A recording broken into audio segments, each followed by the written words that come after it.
चला तर मग आता चालू करतो बाबांची प्रसिद्ध झालेली 20वी कथा, जी प्रसिद्ध झाली होती मेनकाच्या मे 1977 या अंकामध्ये.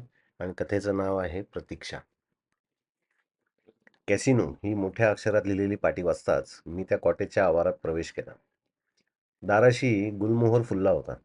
कॉटेजच्या खिडक्यातून बिली वॉनच्या ऑर्केस्ट्राचं मधुर सूर झिरपत होते. लव्हर्स गिटार या मधुर मेलडीच्या सुरानं धुंद होऊन मी कॉटेजच्या हॉलचा गर्द हिरवा पडदा सारला. आत मला आनंदित करणारे वातावरण होतं. अनेक तरुण-तरुणी नृत्य करत होती. मी गोंधळून इकडे-तिकडे पाहत असताना निळ्या गहिऱ्या डोळ्यांची एक उंच तरुणी माझ्याकडे आली. तिने आंग्ल भाषेत "मी आपल्यासाठी काय करू शकते?" असं विचारलं. तिच्या उच्चाराच्या पद्धतीवरनं ती अमेरिकन असल्याचं मी ओळखलं. मी किंचित घाबरत मला क्लबमध्ये प्रवेश हवा असल्याबद्दल सांगितलं.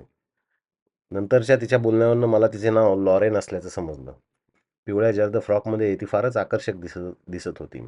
तिने केस मोठ्या आकर्षक पद्धतीने बांधले होते. तिच्या सोनेरी केसांनी मला मोहवलं होतं. माझी नजर तिच्या बांध्यावरनं घरंगळली. पुन्हा तिच्या निळ्या डोळ्यावर स्थिरावली. तिनं भुवयांची रेघ कळत-नकळत रेखायली होती. तिचे गाल लालबुंद होते आणि ओठ पातळ होते. तिनं मला केबिनमध्ये नेलं. ती तिच्या फिरत्या खुर्चीत आरामशीर बसली. तिनं माझ्याकडून फॉर्म भरून घेतला. मी महाराष्ट्रीयन असल्याचं तिला जेव्हा समजलं तेव्हा ती खुलली. दिलखुलास हसली. "ओहो! माझ्या क्लबमधले तुम्ही पहिले महाराष्ट्रीयन. का हो? पाश्चात्य नृत्यकलेत महाराष्ट्रातल्या लोकांना काहीच रस वाटत नाही का?" "नृत्याचं तर नाहीच, पण पश्चिमी संगीताचंही आकर्षण विशेष नाही. अर्थात त्याला कारणं आहेत. पण फारच थोड्या महाराष्ट्रीयनांना पाश्चात्य संगीताची आवड आहे. मुख्यतः युरोप, अमेरिकेची सफर करून आलेल्या लोकांना.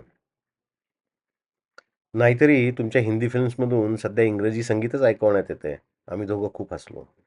"असो, माझ्या क्लबमधले पहिले महाराष्ट्रीयन म्हणून मी तुमचं स्वागत आणि अभिनंदन करते." असं म्हणत तिनं आपला गुलाबी हात माझ्यापुढं केला. मी मोठ्या उत्साहानं तिच्याशी हस्तांदोलन केलं. "माझ्या बॉलरूममध्ये तुम्हाला वॉल्स, चा-चा-चा, रॉक ट्विस्ट सगळे नाच शिकायला मिळतील. माझी धाकटी बहीण रोझी ट्विस्टमध्ये प्रवीण आहे. ती तुम्हाला वॉल्ट्झखेरीज सगळे नाच शिकवेल." "वॉल्ट्झ तुम्ही शिकवाल का?" "हो, मी तुम्हाला वॉल्ट्झ शिकवणार आहे." मी तिच्याकडे पाहतच राहिलो. तिचे डोळे अंगठीत बसवलेल्या निळ्या खड्यांसारखे होते. "तुमची कोणी मैत्रीण नाही का?" तिनं मिश्किलपणे विचारलं. मी उगाचच लाजलो. "नाही, मला वाटतं माझ्या क्लबमध्ये खूप मुली आहेत. बहुधा सिंधी आणि पंजाबी. मला वाटलं तुम्हाला त्यांच्याबरोबर नाचायला आवडेल. कोणी महाराष्ट्रीयन तरुणी माझ्याकडे नाही याची खूप दिलगिरी वाटते मला." तिला एकदम ढास लागली. ती खोकू लागली. तिचा तांबूस चेहरा लालबुंद झाला. तिने घाईघाईने कसल्या तरी गोळ्या खाल्ल्या आणि पाणी प्यायलं. "मग केव्हापासून येत आहे?" तिने विचारलं. "उद्यापासून येतो," म्हणत मी तिचा निरोप घेतला. बॉलरूममध्ये आता ट्विस्टचं वातावरण होतं. स्टिरिओवर रेकॉर्ड फिरत होती. 2 मोठाले स्पीकर्स घुमत होते. लाल कार्पेटवर पावलं रुतत होती आणि झुलती शरीरं, झुलपं डोळ्यातून ओसंडणारा मदन. हिरव्या फुलांचा फ्रॉक घातलेली एक देखणी गौर युवती बॉलरूममध्ये फिरत होती. ती रोजी होती. मला पाहताच ती माझ्याकडे आली. "केव्हापासून येत आहे मग?" "उद्यापासून नक्की." क्षणार्धात मी तिचा मोहक चेहरा टिपला. तिनं भुवया रेखल्या होत्या, डोळे कोरले होते. तिच्या तांबूस सोनेरी केसांवर कॉटेजच्या छपरातून पडलेला एक कवडसा चकाकी चढवत होता. आमचं बोलणं चाललेलं असताना एक तरुणी पळत पळत आली. "रोजी, मी दमले आता." "ओ हो, लीना, इतक्या लवकर दमलीस आज?" "हो, कालपासून पुन्हा त्रास व्हायला लागलाय. पण नाचावंसं तर वाटतं." मी लीनाचं सौंदर्य न्याहाळत होतो. तिचा चेहरा तर आकर्षक होताच, पण तिची आकृतीही प्रमाणबद्ध होती. एखाद्या कसबी शिल्पकारानं घडवल्यासारखी. ती अतिशय दमली होती. गुलाबी गाल आरक्त झाले होते. श्वासागणिक तिचं ऊर धपापत होतं. माझी नजर बहकत होती. तिने माझ्याकडे पाहिलं. मी अभावतपणे स्मित केले. ती हसली, अगदी नैसर्गिकपणे. रोजी म्हणाली, "ही हिरा चंदानी." मी तिला ओळखतो. लीनाकडे पाहून मी म्हणालो, "तुला आठवतं? कॉलेजात एकाच वर्गात होतो आपण." तिने एक वार पुन्हा माझ्याकडे पाहिलं. "येस, तू दिलीप. बरोबर आहे. माझं नाव तुझ्या स्मरणात चांगलंच आहे." कॉलेजच्या टेबल टेनिस चॅम्पियनला कोण विसरेल? मी क्षणभर हरवलो. तिच्या गहऱ्या डोळ्यात पाहू लागलो. रोजी मध्येच म्हणाली, "आमची लीना नाचण्यात नंबर 1 आहे." माझ्यासारख्या नवशिक्याला जरा जपूनच राहिलं पाहिजे मग, मी नाटकीपणानं म्हणालो. ती मनमोकळेपणानं हसली. मला तिच्यावरची नजर उचलणं कठीण जात होतं. तिच्या पापण्यांची फुलपाखरं फडफडत होती. "तू घरी जाणार असशील तर आपण बरोबरच जाऊ." माझ्या शब्दात धिटाई आली होती. तिने एकवार माझ्याकडे पाहिलं आणि स्मित करत म्हणाली, "चल, तू अजून बन गार्डन जवळच राहतेस ना?" "हो, पण तुला रे कसं माहिती माझं घर?" "वाह! तुझ्या वर्गात होतो," म्हणलं मी. "हिरानंदानींचा बंगला फार आवडतो मला. तशी कन्स्ट्रक्शन अजून तरी माझ्या पाहण्यात नाही." "ओह! वंडरफुल. मग आमचा बंगला तुला आतूनही बघायला आवडेल. माझ्या घरीच चल ना तू. पप्पांची ओळख करून देते तुझी." मी तिच्या गहऱ्या डोळ्यात पाहतच राहिलो. स्टिरिओवर "an affair to remember" melody लागली होती. संथपणे वॉल्स चालला होता. तिनं ओठांच्या पाकळ्या विलग केल्या. "चल ना." मी जादूनं भारावल्यासारख्या तिच्या मागून चालू लागलो. तिच्या नजरेच्या जादूनं मला वेढलं होतं. सहवास हवा-हवासा वाटत होता. मी स्कूटरला किक मारली. ती नाजूकपणे माझ्या मागे येऊन येऊन बसली. तिनं माझ्या खांद्यावर हात ठेवला. क्षणभर त्या स्पर्शाने मी माझं अस्तित्व विसरलो. स्कूटर वेग घेत होती. लीनाची माझ्या खांद्यावरची पकड घट्ट होत होती. लीना कॉलेजच्या गप्पा मारत होती, मधूनच हसत होती. मला वाटत होतं हा प्रवास संपूच नये. वास्तविक माझी आणि तिची फारशी ओळख नव्हती.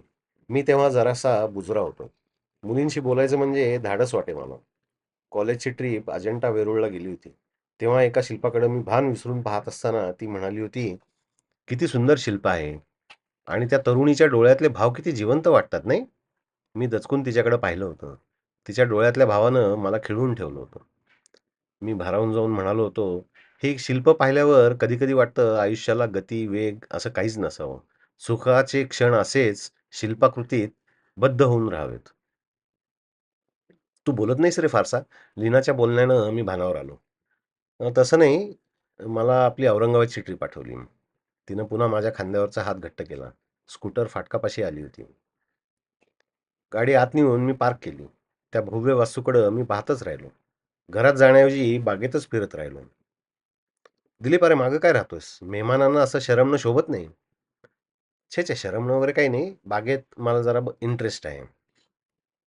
त्या प्रशस्त ड्रॉइंग रूममध्ये मी बसलो होतो. एखाद्या चित्रपटातला भव्य सेटच होता तो. लीना बोलत होती, मी ऐकत होतो.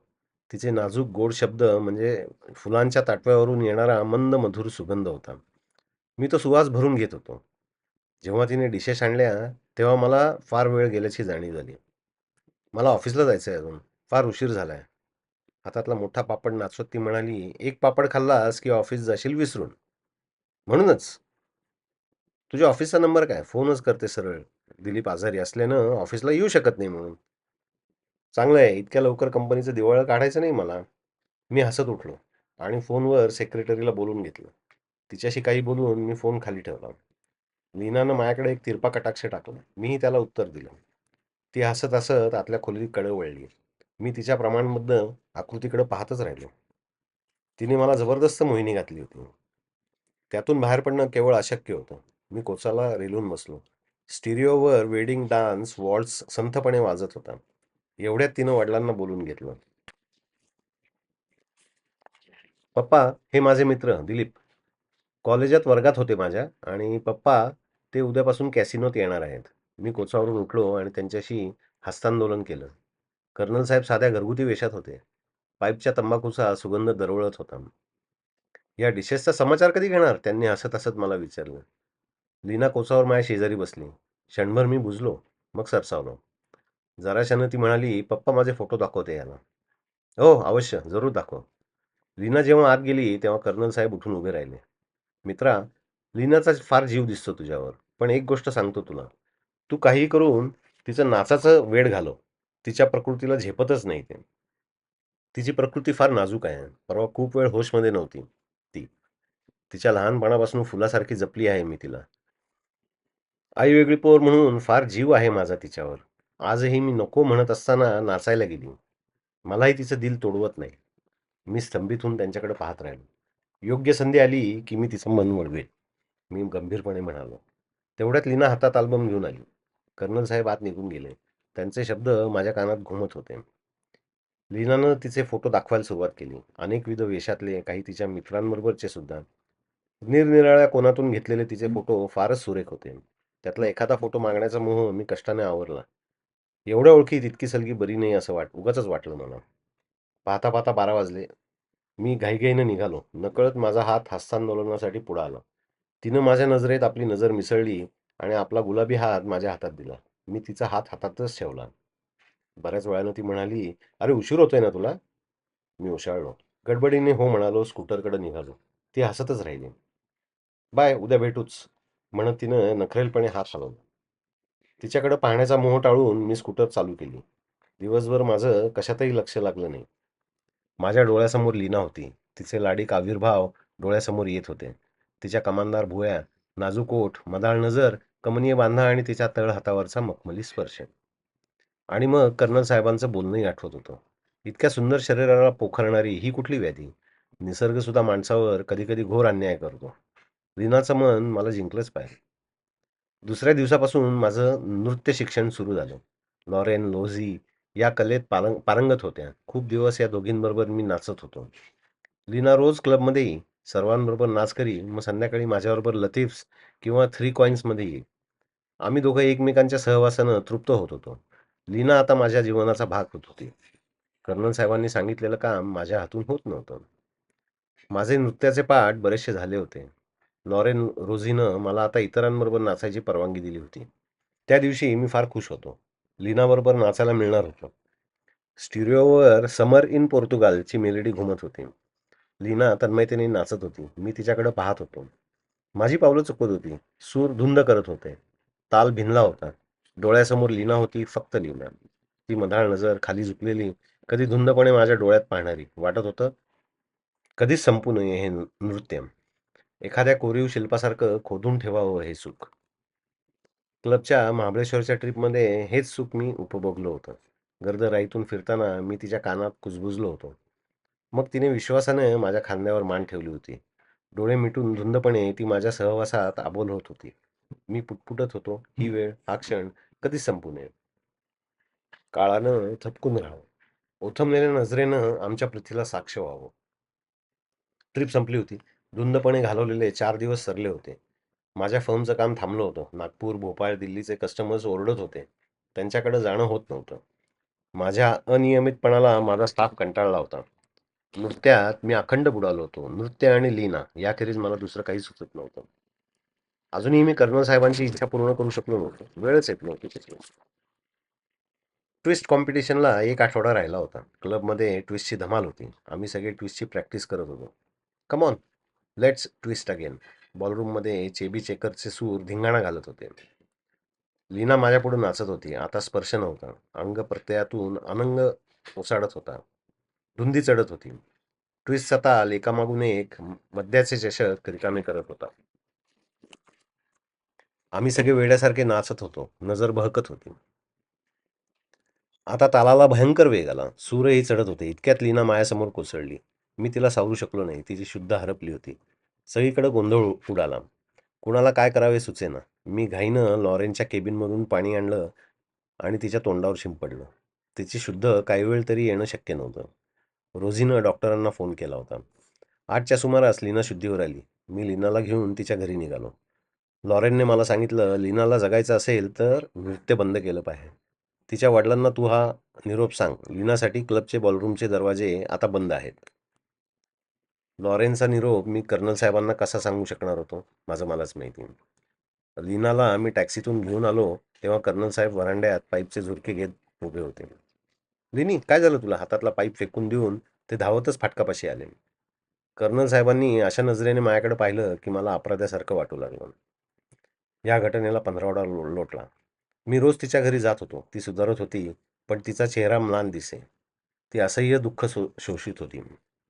मी तिला नाचणं सोडून द्यायला सांगत होतो. ती म्हणत होती, "नृत्य म्हणजे जीव की प्राण वाटतो मला आणि ते सोडायला मला तू सांगतोयस?" "लीना, तुझ्याबरोबर मी सुद्धा क्लब सोडला आहे. परत म्हणून वॉल्ट्ज ट्विस्ट करणार नाही मी." "का?" तिने कातर स्वरात विचारले. "तू नाचू नये असं मला वाटतं म्हणून," मी गंभीरपणे उत्तरलो. तिला वाईट वाटले. ती खिन्न झाली. म्हणाली, "दिलीप, माझ्या सुखासाठी तू आपलं सुख दूर लोटू नकोस. तुला तेवढंच जर वाटत असेल तर मी नाचणार नाही." आतापर्यंत इतके मित्र झाले आहेत माझे, की नावं सुद्धा आठवत नाहीत मला त्यांची. माझं दुःख माहीत असूनही त्यांची वृत्ती फक्त माझा सहवास, माझी मैत्री भल्याभुल्या कारणांसाठी उपभोगायची होती. त्यागाची भाषाच केली नाही कोणी. मला मला फार वाटतं तुझ्याबद्दल. ती थबकली. वेगानं डोळे उचलून तिनं माझ्या नजरेत नजर मिसळली. मी तिचा हात हातात घेऊन बसलो. मला अत्यंत समाधान वाटलं. कर्नल साहेबांची इच्छा मी पूर्ण करू शकत होतो.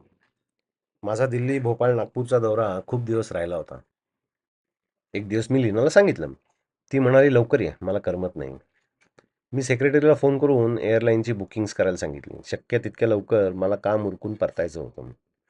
दिल्ली, भोपाळमधली माझी कामं भराभर उरकली होती. 4 दिवस गडबडीत गेले होते. नागपूर विमानतळावर मी अस्वस्थपणे उभा होतो. विमान उशिरा येणार होतं. माझं मन हळवं झालं होतं. लीनाचा जप करत होता. विमानात माझ्या शेजारी नवविवाहित जोडपं होतं. त्यांचा साखरी संवाद मला पोळवत होता. 2 तासाच्या प्रवासात मला अनेक दिवसांचा प्रवास केल्यासारखं वाटत होतं. मुंबईहून मी पुण्याकडे जाणारी टॅक्सी पकडली आणि तडक लीनाच्या घरी गेलो. मी फाटकाशी थबकलो. नोकरांची गडबड नव्हती की धुंद संगीताचे सूर नव्हते. मी व्हरांड्यातूनच ओरडलो, "लीना!" क्षणभर कुठंच हालचाल झाली नाही. मग दाराचा गुलाबी पडदा हातानं सारत कर्नलसाहेब दारात उभे राहिले. त्यांच्या चष्म्याच्या काचावर झगमगत्या ट्यूबचं प्रतिबिंब पडलं होतं. "कोण, दिलीप? लिनी कुठं आहे?" ते गदगदलेल्या सुरात म्हणाले, "शेवटपर्यंत ती तुझी वाट पाहत होती." त्यांचे शब्द तीरासारखे माझ्या हृदयात घुसले. मी गरकन मागं फिरलो. हातातली बॅग फेकून देऊन तळ हातात तोंड लपवून रडू लागलो. एखाद्या लहान मुलासारखा, ओक्साबोक्शी.